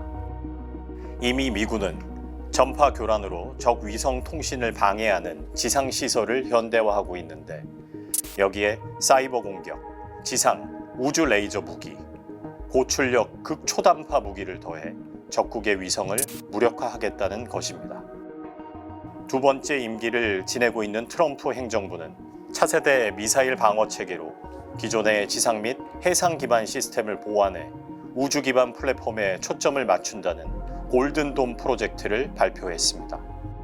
이 프로젝트는 수백 개의 저궤도 위성으로 구성된 감시 및 요격 네트워크를 통해 전 지구적 미사일 위협을 실시간으로 탐지하고 파괴하는 것을 목표로 합니다. 러시아의 토폴-M 대륙간 탄도미사일이나 북한의 대륙간 탄도미사일 같은 위협뿐만 아니라 저가 드론 및 군집 드론 같은 새로운 위협에 대응하는 데 중점을 두고 있습니다. 골든돔 프로젝트는 레이저 기반 요격 기술, AI 기반 위협 분석, 그리고 초고속 통신 네트워크를 통합해 기존 시스템의 한계를 뛰어넘는데요. 트럼프는 이 프로젝트를 미국과 동맹국을 보호하는 궁극의 방패라며 2030년까지 초기 배치를 완료하겠다고 밝혔습니다. 이에 미국 기업 간의 경쟁에 불이 붙었습니다. 현재 골든돔 프로젝트의 핵심 계약을 따내기 위한 경쟁에서 로키드 마틴, 보잉, 레이시온 같은 전통적 방산 기업들을 제치고 일론 머스크의 스페이스 X가 선두를 달리고 있는데요. 스페이스 X는 팰컨 9, 팰컨 헤비, 그리고 스타쉽 같은 재사용 가능 발사체를 통해 위성 발사 비용을 혁신적으로 절감하면서 선두를 차지하게 됐습니다. 예를 들면 팰컨 9은 경쟁사 대비 1kg당 발사 비용을 약 $5,000 수준으로 낮췄고 스타쉽은 대규모 페이로드를 저비용으로 궤도에 투입할 수 있습니다. 골든돔 프로젝트는 수백 개의 위성 배치를 위해 빈번하고 저렴한 발사가 필수적인데 스페이스X는 이미 2024년 기준 세계 위성 발사 횟수의 60% 이상을 차지하며 독보적인 발사 역량을 입증했습니다. 스페이스X의 스타링크는 이미 6,000개 이상의 저궤도 위성을 운영하며 글로벌 초고속 인터넷을 제공하고 있습니다. 스타링크 위성은 레이저 통신과 AI 기반 데이터 처리를 통해 실시간 위협 탐지 및 추적을 지원할 수 있는데요. 이를 기반으로 골든돔 프로젝트의 감시 및 통신 인프라로 활용될 수 있는 강력한 기반을 제공할 수 있는 것이죠. 골든돔 프로젝트의 핵심 요구사항과 부합하는 겁니다. 또한 스페이스X는 스타링크를 통해 대규모 위성군 운영 및 유지 보수 노하우를 축적해 다른 경쟁사 대비 우위를 점하고 있습니다. 그뿐만 아니라 이미 미사일 방어 분야에서도 탄탄한 입지를 다져왔는데요. 2020년 스페이스X는 미국 국방부로부터 1억 4,900만 달러 규모의 미사일 추적 위성 건설 계약을 수주했고, 이는 골든돔 프로젝트의 초기 기술적 토대가 될 가능성이 높습니다. 그리고 일론 머스크는 트럼프의 두 번째 임기에서 중요한 기술 고문 역할을 맡았었고, 이는 스페이스X의 정치적 우위를 제공했습니다. 트럼프는 스페이스X의 혁신 속도와 민간 기업의 효율성을 높이 평가하고 있으며, 골든돔 프로젝트를 민간 주도로 추진하는데 스페이스X를 최적의 파트너로 보고 있습니다. 단순히 친분이 있다고 일론 머스크의 스페이스X를 밀어주는 것은 아닙니다. 스페이스X의 스타링크는 이미 실전에 배치되어 경쟁사들의 이론적 설계보다 빠르게 골든돔 프로젝트의 초기 프로토타입을 구현할 수 있습니다. 또한 스페이스X는 나사와 국방부 계약에서 입증된 신속한 개발 및 배치 능력을 보유하고 있습니다. 하지만 골든돔 프로젝트는 기술적, 재정적 도전에 직면해 있습니다. 우주 기반 레이저 요격체는 아직 실전 배치 사례가 없고, 스페이스X는 THEL이나 SBL 같은 기술을 상용화해야 합니다. 또 수백 개의 위성을 유지하면서 군집 드론 같은 저비용 위험을 효과적으로 요격하려면 AI와 센서 기술의 혁신이 필요한 상태입니다. 일부 비판론자들은 민간 기업에 스페이스X의 국가 안보 프로젝트를 맡겼을 시 그 안정성과 보안성을 우려하기도 합니다. 그러나 스페이스X는 이미 나사와 미 국방부의 엄격한 보안 요구 사항을 충족하며 신뢰를 쌓아왔고, 2025년 말까지 골든돔의 초기 위성군을 발사하기로 했으며 2027년까지 실험용 레이저 요격 위성을 배치할 가능성이 높습니다. 이는 트럼프 행정부의 2030년 목표를 달성하기 위한 중요한 이정표가 될 것입니다. 스페이스X의 성공은 미국 미사일 방어 체계를 재정의할 뿐만 아니라 민간 우주 기업이 국가 안보에서 핵심 역할을 맡는 새로운 시대를 열 수 있다는 걸 보여줄 것입니다.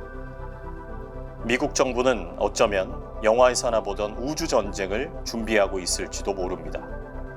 미 국방부가 빠르게 발전하는 중국과 러시아의 우주 전쟁 능력에 대응하고자 대대적으로 신우주 전쟁 뉴 스타워즈 계획을 진행하고 있는 것인데요.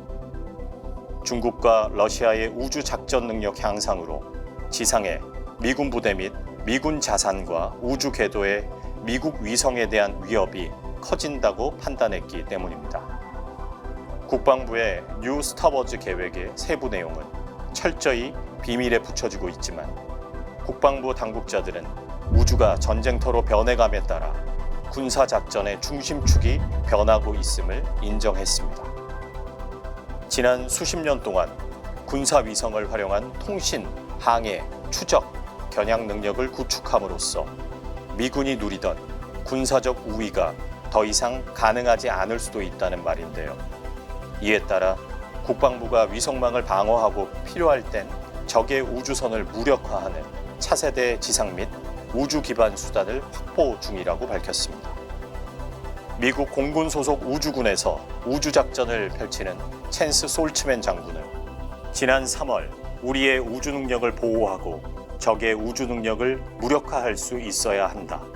우주를 장악하지 않으면 패배할 것이라 말했습니다.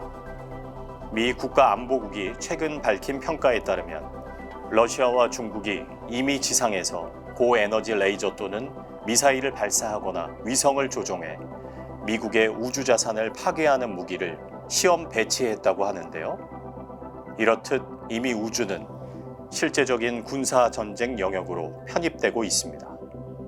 미국 디애나 버트 우주사령부 부사령관은 한 모임에서 전쟁이 우주로 확대되는 것을 결코 바라지 않지만 우주 전쟁이 벌어지면 승리할 수 있게 준비해야 한다고 말하기도 했습니다.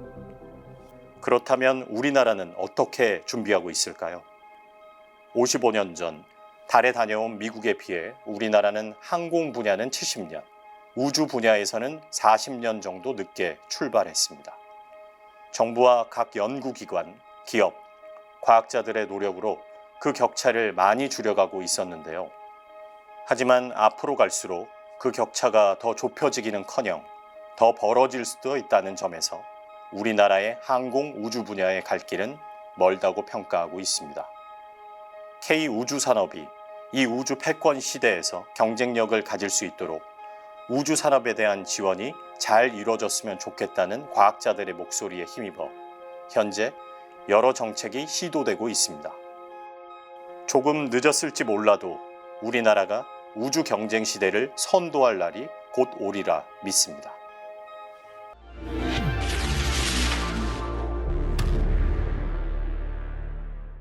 제임스 웹 우주망원경은 인류가 만든 장비 중 가장 정밀한 우주 기계라고 할 수 있습니다. 허블 망원경이 우주의 창문을 열었다면 제임스 웹 우주망원경은 우주의 탄생 시점까지 들여다볼 수 있게 만들어졌죠. 오늘은 이 망원경의 구조와 설계가 왜 이렇게 복잡한지 자세히 알아보도록 하겠습니다. 우주는 시간이 갈수록 팽창하고 있고 초기 은하에서 나온 빛은 엄청나게 늘어나 적외선 영역으로 이동하게 됩니다. 따라서 초기 우주를 보려면 적외선에 극도로 민감한 장비가 필요한 건데요. 제임스 웹의 구조는 적외선 감도를 최대로 끌어올리는 방법에서 출발했다고 보면 됩니다. 제임스 웹의 상징이라 할 수 있는 금빛 주경은 지름이 6.5m인 18개의 육각형 세거먼트로 이루어진 초대형 반사경입니다. 베릴륨으로 만들어져 영하 240도에서도 변형이 거의 없고 그 덕분에 우주 환경에서도 표면 정밀도가 유지됩니다. 또 적외선 반사를 위해 아주 얇은 금도금이 입혀져 있고요. 우주에 도착한 뒤에는 각 거울을 액추에이터로 나노 단위까지 조정해 18개의 거울을 마치 하나의 거울처럼 작동하게 만듭니다. 제임스 웹이 적외선을 잘 보기 위해서는 열을 완전히 막아야 합니다. 그래서 만든 것이 테니스 코트 크기의 5겹짜리 차폐막입니다. 카프톤 필름으로 만들어진 이 차폐막은 태양열을 단계적으로 반사해 한쪽은 110도, 반대쪽은 영하 235도라는 극단적인 온도차를 만듭니다. 태양열은 완벽히 차단할 수 있게 됐지만 문제는 이 거대한 막을 로켓에 싣는 것이었죠. 그래서 이 차폐막을 종이접기처럼 완전히 접어서 올리고 우주에서는 400개 이상의 장치가 자동으로 펼쳐주는 구조가 도입됐습니다. 제임스 웹은 지구에서 약 150만 킬로미터 떨어진 L2 포인트에 있습니다. 태양, 지구, 그리고 달이 같은 방향에 있어 차폐막이 항상 안정적인 자세를 유지하고 지구 그림자에 들어가 태양빛에 의한 온도 변동이 거의 없죠. 또 중력 균형 덕분에 연료 소비도 적어 오랫동안 관측 임무를 지속할 수 있는 위치입니다. 제임스 웹의 진짜 두뇌는 내부 장비들로 4가지 장비가 서로 다른 기능을 담당해 우주의 다양한 구조를 분석해내죠. 우선 근적외선 카메라가 있습니다. 이 카메라는 초기 은하, 성운, 별 형성 지역을 촬영할 수 있으며 적색 편이 은하 관측이 핵심 임무죠. 두 번째로는 근적외선 분광기가 있습니다. 천체를 1000개 이상 동시 분광하여 화학 조성, 금속 함량, 나이 분석 등을 밝혀낼 수 있습니다. 세 번째는 중적외선 장비입니다. 이 장비를 통해 차가운 천체, 우주의 먼지, 행성 형성 원반을 관측할 수 있는 것입니다. 마지막으로는 정밀 유도 센서와 근적외선 이미저 및 분광기를 결합한 장비가 있습니다. 정밀 유도 센서로 망원경이 목표물을 정확히 관측할 수 있도록 제어하고 근적외선 이미저 및 분광기로는 외계 행성의 대기기 성분과 물, 이산화탄소, 메탄 등의 생명 지표 물질을 분석하는 역할을 하고 있습니다. 제임스 웹은 지구에서 펼쳐진 형태가 아니라 우주에서 스스로 완성되는 구조입니다. 제임스 웹을 실은 로켓이 발사된 후 로켓이 분리되고 태양 차폐막이 먼저 전개됩니다. 그 다음 보조경을 펼치고 주경 날개까지 전개한 후 나노 정렬까지의 단계를 거칩니다. 총 50개 이상의 단계를 지나고 344개의 단일 실패 지점을 모두 통과하여 현재의 모습이 완성된 것입니다. 제임스 웹은 지금도 우리에게 137억 년 전 초기 우주의 빛을 보여주고 있습니다. 외계 행성의 대기 정보부터 초기 은하, 별 탄생 과정, 블랙홀 주변 구조까지 우리가 몰랐던 미지의 우주 영역을 계속 열어주고 있죠. 앞으로도 제임스 웹이 만들어낼 데이터는 우주 역사를 새로 쓰는데 큰 역할을 할 겁니다.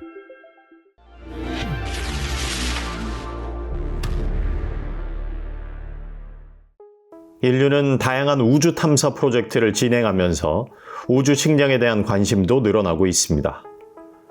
우주에서 장기간 임무 수행을 하고 우주의 새로운 거주지를 건설하려면 무엇보다 먹고 사는 문제인 음식이 중요한데요. 2008년 4월 12일 국제우주정거장에서는 특별한 파티가 열렸습니다. 우리 발효식품인 김치를 중심으로 한 한식을 선보인 것인데요. 우주인들은 멸균 처리한 우주식만을 주로 섭취했지만 앞으로는 우주인들이 장 담그기 명인들처럼 직접 장을 담가 먹게 될지도 모르게 됐습니다. 실제로 미국 매사추세츠 공대 및 덴마크 노보노디스크 연구진은 우주에서 미소된장을 발효시키는 데 성공했습니다. 우주인들에게 국제우주정거장 ISS는 연구소이자 집인데요. 6명의 우주인은 이 기지에서 실험하고 생활합니다. 무중력, 방사선 노출 등 자연적으로 발생하는 요인과 제한된 공급망, 고립, 문화적 차이를 넘어 원팀을 구성해야 하는 독특한 환경이기도 한데요. 국적도 다양한 ISS에서 식량을 설계하고 조달하는 일은 생명을 유지하기 위한 핵심 과제 중 하나입니다. 우주 탐사의 복잡성은 우주 음식을 연구하는 데도 어려움을 주고 있습니다. 실험을 위해 생물학적 재료를 우주로 보내는 것은 비용이 많이 드는 것은 물론 까다로운 안전, 보관, 운송 요구사항이 존재하죠. 신선한 음식 샘플을 연구하는 것은 우주인들이 직접 섭취를 해서 실험해야 하기 때문에 이것 또한 어렵습니다. 긴 인류의 우주 탐사 역사에서 식량 개발은 최우선 순위는 아니었습니다. 우주인의 식량에 대한 감각적 분석 결과도 거의 없습니다.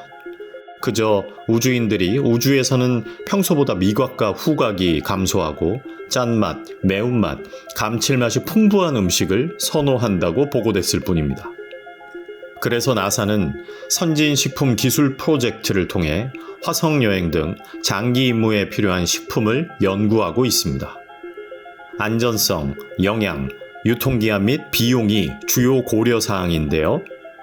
현재 ISS에서 섭취하는 식품은 대부분 동결 건조된 상태나 통조림처럼 장기 보관 가능한 음식을 재활용 식수와 함께 제공됩니다. 물이 많은 음식은 무게가 많이 나가는 데다가 부패 위험도 크기 때문입니다. 우주 식량엔 물론 충분한 영양분이 들어있지만 신선한 음식도 없고 쉽게 질린다는 단점이 있습니다. 그래서 배지라는 채소 생산 시스템을 사용해 식용식물을 재배하기도 했는데요. 우주 최초의 신선식품은 2015년 재배에 성공한 적색 로메인 상추입니다. 이 시스템이 상용화될지는 좀 더 시간이 지나봐야 합니다. 조금은 등한시됐던 우주 식량 문제는 단순히 식사에 대한 얘기가 아닙니다. 우주인의 건강과 임무 성공과도 직결되는 중요한 요소이자 미래엔 인류의 생명과 직결된 부분이죠. 그런데 우주에 가면 대부분 식욕이 줄어듭니다. 우주에선 몸속 체액이 머리 쪽으로 몰리기 때문에 얼굴이 부풀고 코가 막힌 것 같은 느낌이 들어 맛을 잘 느끼지 못하게 되는 것인데요. 이런 이유로 과학자들은 우주에서도 맛있는 음식을 먹을 방법을 연구해 왔고 김치, 피클, 치즈, 고추장 같은 발효식품은 특유의 감칠맛으로 우주인들의 입맛을 돋울 수 있는 음식들입니다. 또한 몸에 좋은 미생물이 많아 소화 면역력 유지에 도움을 주는 건강식품들인데요. 그래서 미국과 덴마크 연구진은 우주인의 새로운 식량으로 미소 된장에 주목했습니다. 주 재료인 콩과 소금은 단단하고 견고한 구조를 가져 ISS의 다른 실험과 장비를 손상시킬 위험이 적습니다. 그리고 강한 풍미와 풍부한 감칠맛으로 우주인의 풍미에 대한 욕구 충족에 도움이 되는데요. 덴마크대 조슈아 에반스 박사는 적에도 우주 환경에서는 무중력과 방사선 증가 등 몇 가지 특징이 있는데 이는 미생물의 성장과 대사작용 그리고 발효에 영향을 미친다며 우리 연구진은 우주에서 식품 발효가 가능한지 가능하다면 우주에서 발효된 음식의 맛이 지구에서 발효된 음식과 비교해 어떤 차이가 있는지를 연구해 보기로 했다고 전했습니다. 연구진은 30일이라는 비교적 짧은 기간에 미소된장을 발효시키기 위해 저염 스타일의 미소를 제조했고 미소 혼합물은 식품의 통합 인증 안전관리 기준인 햇섭 기준에 맞춰 덴마크 코펜하겐에서 생산됐는데요. 연구진은 이를 3등분하여 실험 시작까지 냉동 보관했습니다. 각 부분은 플라스틱 용기에 포장하여 ISS, 미국 매사추세츠주, 덴마크 코펜하겐에서 발효를 실험했고 발효 과정의 온도, 습도, 압력, 가스 방출 및 방사선을 측정하기 위해 미소를 환경 감지 상자에 보관했습니다. 그리고 2020년 3월 연구진은 미소가 담긴 작은 용기를 ISS로 보냈습니다. ISS의 발효 온도는 약 36.3도씨로 지상보다 더 높은데요. 발효 온도는 미생물 군집 형성과 대사에 영향을 미칠 수 있는데 ISS의 방사선은 발효 환경의 방사선율이 지구보다 약 120배 더 높았습니다. 연구진은 30일 우주여행 후 귀환한 미소와 지구에서 발효한 미소의 유사점과 차이점을 조사했습니다. 결론부터 이야기하면 미소된장은 우주에서도 성공적으로 발효됐습니다. 평가에 참여한 사람들은 미소된장의 특징인 짠맛, 감칠맛 등 풍미가 모든 표본에 존재한다고 평가했고 지구에서 발효한 미소된장과 비슷한 냄새와 맛을 가지고 있었지만 우주 발효 미소된장은 견과류 같은 맛이 더 강했다고 평가했습니다. 성분 분석 결과 박테리아 군집에는 차이가 있었지만 섭취하기 안전한 것으로 평가됐습니다. 이번 연구는 미생물이 우주에서도 활동할 수 있고 음식 발효도 가능하다는 사실을 보여줬는데요. 오히려 일부 미생물은 우주에서 더 활발하게 증식한다는 사실도 밝혀졌습니다. 다만 우주 환경이 미생물의 성장과 대사에 정확히 어떤 영향을 주는지는 앞으로 더 많은 연구가 필요할 것입니다.